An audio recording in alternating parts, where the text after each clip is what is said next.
Welcome to the Parentline Podcast, where we discuss the joys and challenges of modern parenting and explore how we as parents can give our children the best start in life. Hello and welcome to Parentline Podcast.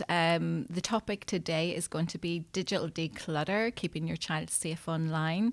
And I'm actually delighted to welcome Ciaran, who is the Learning and Development Officer at Children Northern Ireland. So welcome, Ciaran. It's a pleasure to be here, Alan. So do you want to tell the listeners a little bit about what you do? Okay, professionally I'm a social worker.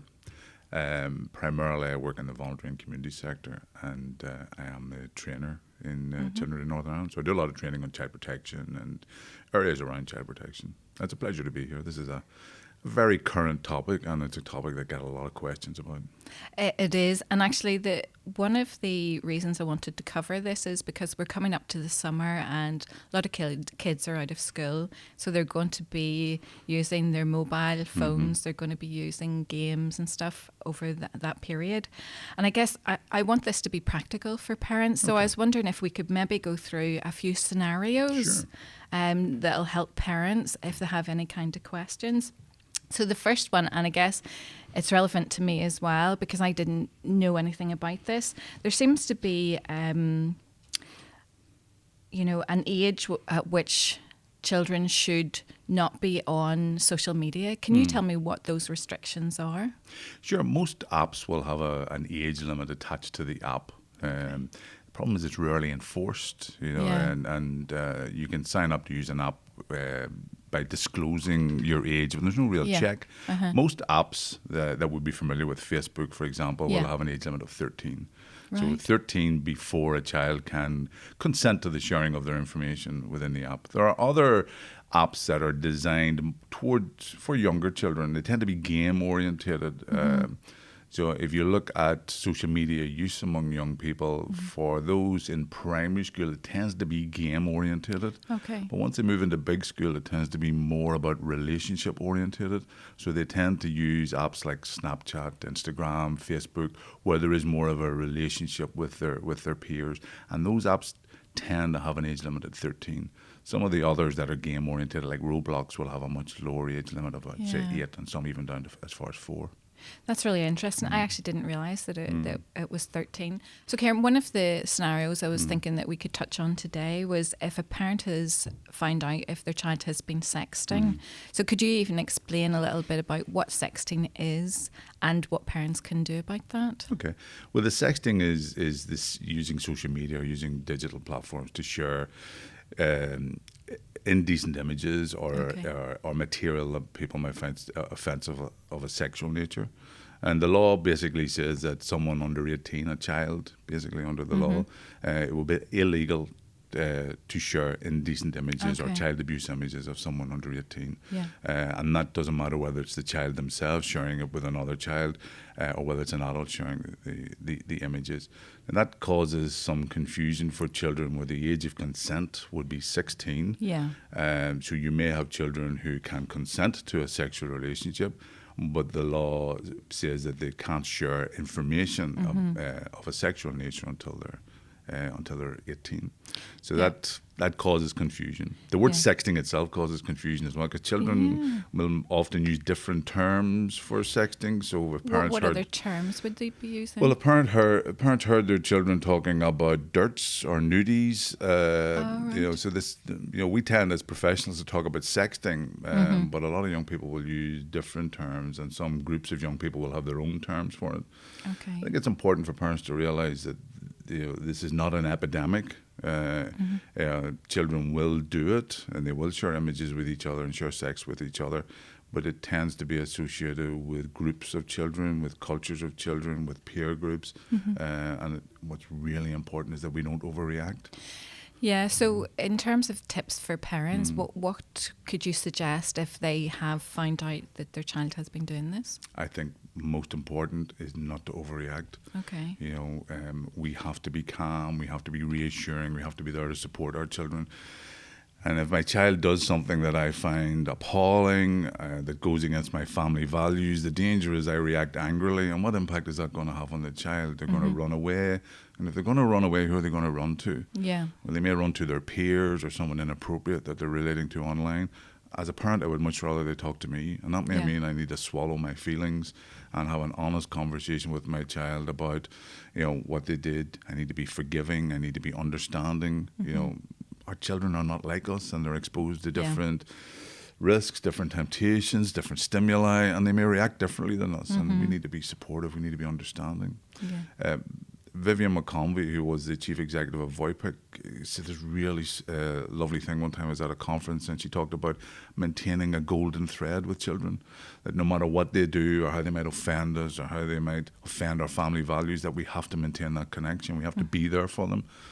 And if I found out my child was sexting, I would hope that I would be understanding and reassuring and try and find a solution and help my child find a solution. I think it's really important we don't drive our children away. We keep them close and we forgive them for doing things that we might find offensive. Yeah, that actually brings me in really well to the next scenario, and it's about children being groomed. Could you maybe talk about that, how that can happen and what parents can do to prevent that? Because that sort of links into you talking about that thread of, making sure that your child can come to you and talk about things. Yeah. I think as parents, it's really important that we have ongoing conversations with our children about their activity online and who they're relating to online. And when we think about relationships, we think about people we know and we can see, and we can socialize with in the real world. But a lot of the relationships that children will form, and indeed young adults will form, are people that they may never have met, and they may not know who this person is. So there is the danger they form a relationship with someone who may have a sinister motive. And that takes us to grooming. And grooming is forming a relationship for the purposes of exploitation. Okay. And it is a criminal offence. And that exploitation could be commercial, it could be sexual. And it is important, again, like with sexting, that we don't overreact, that we support our children. And if a child comes to me as a parent and talks to me about who they're talking to online or who they're relating to online, then as a parent I would like to engage them in a conversation about, well, what are they talking to? Do they know who this person is? Do they know what this person looks like? Do they know what age they are? Because it may be that the child is relating to someone and they've made assumptions about who this person is based on what the individual's profile is online, and that might be very different. But grooming really is about drawing a child into someone else's sphere of influence and drawing them away from what were hopefully positive relationships with a parent. So in the ideal world, a child is well attached to their parent and gets support, reassurance, guidance, advice, boundaries from their parent. But the person will groom that child and pull them into their sphere of influence and maybe drive a wedge between them and the attachment to the parent. And how do they go about that? Lots of different ways. It can be about establishing a commonality. So the child may put stuff online and the groomer looks at that stuff and goes, I can use that to establish a relationship with this child. So the child may put online or put on social media that they just had a fight with their dad. So the groomer will use that as an opportunity to establish a commonality.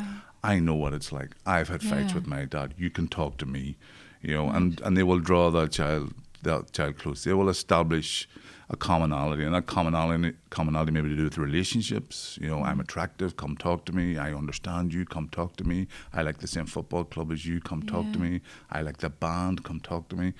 And once that relationship becomes established, and in the early stages it can feel lovely for the child because this person is showing an interest, they're showing understanding. But then it may take a different direction, and the person grooming may share secrets, may share images, sometimes made up secrets, sometimes made up images or images collected off the web. So they're sharing, I suppose, made up vulnerabilities with the child, and therefore the child may feel some obligation to reciprocate. And once a child shares secrets or intimacies with the groomer, then the groomer has some control over that child, and they can begin to assert that control. So as parents, what we need to look for are changes in our child's behaviour. Do they flinch when they're when their phone buzzes, are they secretive about their phone? Are there people that they're not talking to us about? Are there changes in their behaviour that we may need to pursue and ask questions, but again in an understanding way. Yeah, that's amazing. I actually didn't know some of the things there that that they use commonality to make the connection, which is pretty frightening, I have to say, as a parent of two teenagers. I think we all do it. When we meet people for the first time, we seek things that we have in common. What did you watch on TV last night? Where do you hang out? In Northern Ireland, we look for those other cues. What school did you go to? Those sorts of things. So we look at we create a common space that we can both occupy, and it's the same in the online world. The difference is in the real world, I can see who I'm talking to. Yes. In the online world, I could be talking to anybody, but what I see is the profile they want to share. Yeah. So I know I don't look it, but I'm like 53 years of age. I could be a 14-year-old girl online, and no one would know. Yeah. Can I just say I'm not? Well, that actually brings me on to the issue of the amount of time that children, young people spend online. And I was wondering, do you have any hints for parents of, if their child is spending too much time online, or they do actually recognise that they're being drawn in to an online world and they're not communicating as much?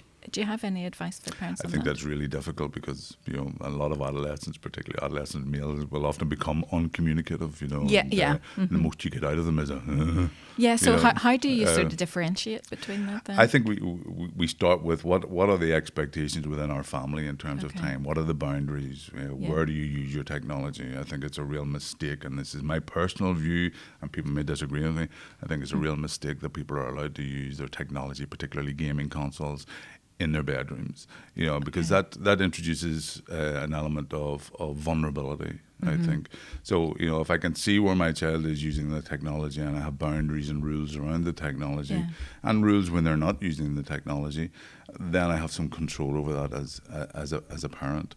I think part of the difficulty is that for a lot of our young people, and indeed for a lot of adults, the technology is so important. It's how they keep in touch with their friends, and a lot can happen between leaving school and the next morning in the online world. Relationships happen so quickly, and if children aren't in touch, they feel removed and they feel isolated. So there's there's this fear of missing out, and they always want to be in the online world because that's where it's all happening. And gaming is another dimension to that, where a lot of gaming now is not just about the game; it's about the relationships within the game as well. So it is difficult to say don't do that, because what you're saying is, I'm cutting you off from your friends, and it's difficult to manage. My advice is always to parents where you've got young children is to have the boundaries and the rules in early on. It's hard to impose them with older children who are used to a particular way of living and engaging with the technology.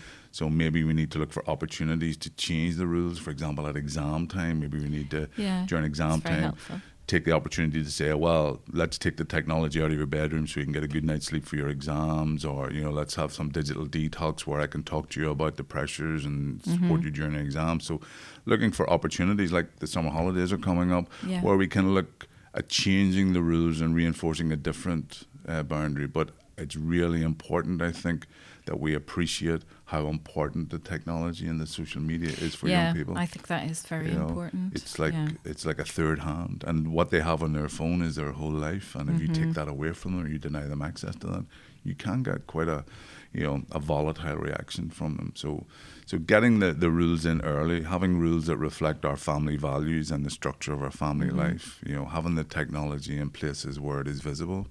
In the case of gaming, for example, young people often wear headsets when they're gaming. Well, I can't hear what's going on then, so are there rules around headsets?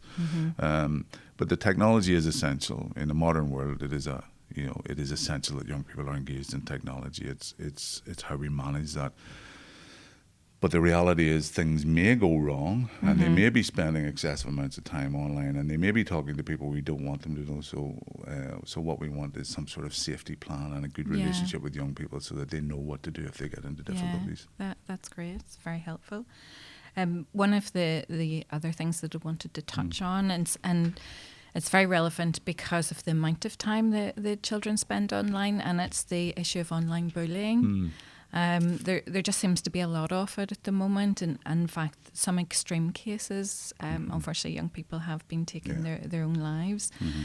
What advice or tips could you share with parents about, if they find that their child is being bullied online?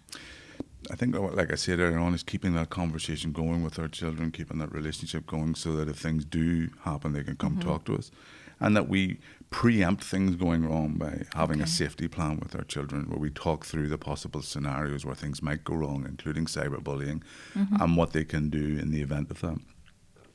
You're right, cyberbullying is a considerable issue. I mean, if you and I have a fallout in school, we can have an argument, But if I go home and I have 100 or 200 friends, or there are 200 people in my network on social media, I can engage that network in sending you messages and bullying you. Yeah. And those 200 people might have 200 friends each. So we've got 200 times 200 people who may start to send you messages. Or if I make up a rumor about you, that's 200 times 200 people are circulating that rumor. That's a lot. So it's a lot of activity all targeted at you. And sometimes the people who are involved in cyberbullying don't realize they're involved in cyberbullying. They think they're just having a bit of crack. Okay. They're sharing a funny story, or they're supporting their friend. So there's a lot of cyberbullying that is experienced as bullying, but the person doing it, it's not their intention. They're just part of a network of people who are sharing a story. The problem is that story can go global, it can go viral. It's 24 hours a day, 7 days a week, and it can last for a very long time. The common advice is that we block people who are bullying us. So we block them from coming through that social media door into our life. We close the door on them, and we report them to the app provider or the social media provider. So block and report tends to be the advice. But a lot of the young people I speak to don't know how to do that. So as part of our safety plan with our children, maybe we need to learn ourselves how to block and report people, and we share that as part of our safety plan with young people. So you block the person and you report them to the social media provider. That's simple to say, but the problem is, as I said earlier on, for a lot of young people, their life is lived through social media. So the people you're blocking may be people who you're going to see the next day in school. They're people who are part of your network. So you're blocking them from the messages, but you're still seeing this person, and you're not blocking the messaging happening. It's still going on. It's just you can't see it now because you've blocked it. So you could leave school at 3 o'clock and come home, and all of this stuff is happening, and you're blocking it. And by the time you're going to school the next day, 10, 12, 13, 14 hours of this has been going on, and you don't realize it because you have blocked these people. So it doesn't stop. It stops me experiencing the messages, but it doesn't stop the messages circulating. That's very helpful in terms of the cyberbullying. I guess from my perspective, all of this just seems so overwhelming. As a parent of 2 teenagers, I seem to be playing catch up all the time. So as soon as I find out about something and how to do it, it's moved on. So sometimes the apps, I talk about apps, and my son would say, no, we don't use that anymore. So how can parents keep up to date with what's going on with technology these days? Oh no, it is so difficult to keep up. I mean, I remember a time when there weren't computers, and I'm that old, and a lot of the young people I work with they have so much knowledge than I have about social media and the online world, and so they should, I mean, I had no more knowledge about my world than my parents had, and these people are digital natives. They've grown up in this world, so they should have more knowledge. But as a parent, it's important that I keep my knowledge up to date, so I'm able to protect my children. There are some great resources out there. The NSPCC on their website have some tremendous advice and resources. And one of the things I've found useful on that website is they will list the current favoured apps, and they will give advice about the risks involved in those apps. The National Crime Agency have a branch called CIAP, which stands for the Child Exploitation and Online Protection Unit. And on their website, which is called Think You Know, there's lots of amazing advice and resources that are available to parents. sometimes the service providers themselves, like Vodafone, if I don't want to advertise, but Vodafone will have, they have a regular magazine online and a hard copy magazine that gives advice to parents. Right, okay. There's a service called NetAware. There's the Internet Protection Watchdog. So there's a lot of services out there should we go and look for it. Yeah. But that in itself, the amount of support available can be overwhelming for parents as well. And I find sometimes it's useful to think about it in terms of simple analogies. So if we think about the online world as a doorway, so just like I would manage the doorway in my house and I'd manage who comes into my house and who leaves and what leaves my house. It's about managing the online world as a doorway as well. Okay. So in terms of simple things, the doorway into my child's life is the internet hub in the house, the server. Yeah. So have I got proper protections in place on it? Okay. Have I got protections in place on the hardware that my child is using? Yeah. And the apps and games they're using, are they age appropriate? Have I got the privacy settings set on it? But those things are about managing that doorway. But we can get overwhelmed by the amount of advice and information that's out there. Yeah. But like I said, the NSPCC, CEOP, and NetAware, Internet Watch Foundation, those are really good sources of support. Yeah. And also, obviously, if parents do have a particular issue, they can phone Parentline, who would give specific advice about that too. They can phone Parentline and they can come along to training that we have in children in Northern Ireland as well on online protection. Yeah. So there are lots of resources out there, but sometimes the language that's used can be difficult to get your head around too. The word digital apps, all of that stuff can be complex. So sometimes that needs a bit of explaining as well. But I think a simple metaphor, like it's about monitoring the doorway. Who comes in and who comes out of your house. That's very good. Very useful. Yeah. Is there any other advice that you would like to give to parents on the issue of online safety? Well, I'm constantly learning because things change so quickly. So over this last couple of years, live streaming has been become very popular. And games have become more immersive and more sort of social media orientated. So people are having relationships, but the same rules apply. I think it's about having a good relationship with our children, communicating with our children. But I think as parents, it's also about being a good role model. How do I use the technology? Yeah. Am I attached to my infinite scrolling and therefore not communicating with my child?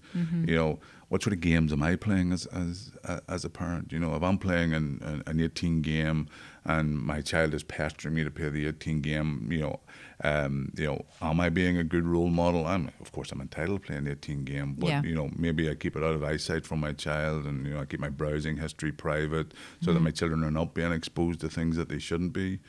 Am I sharing information online about my children that is compromising their privacy? Yeah, that's actually one thing that I wanted to pick up on. There's this new term about sharing. Sharenting, yeah. What is that? Yeah. And, I've heard it on numerous occasions. Sharenting it's really interesting, and it has presented a challenge to me and some of my family members as well, because we would share information about our children.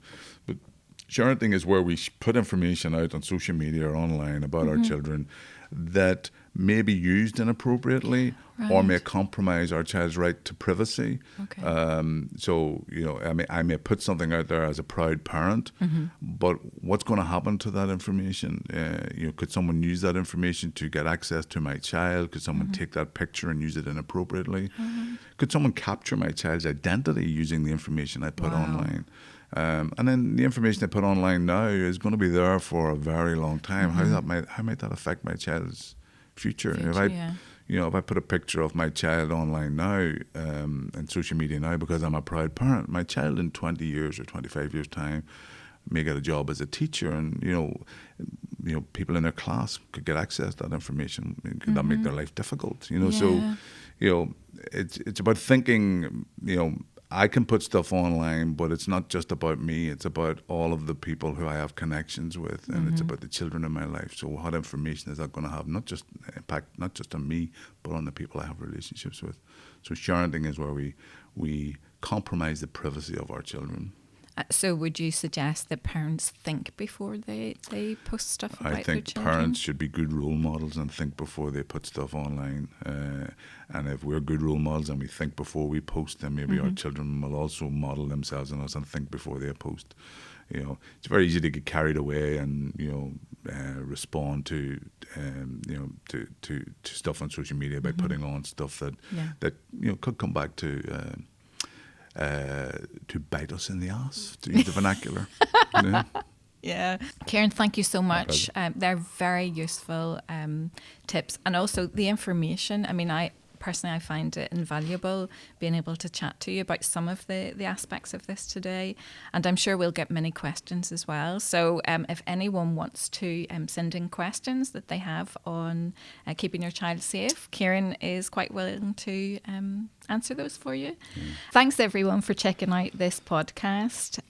If you're watching it on YouTube or you've downloaded it from a podcasting platform, remember to subscribe and write us a review as well. We really appreciate it. See you next time.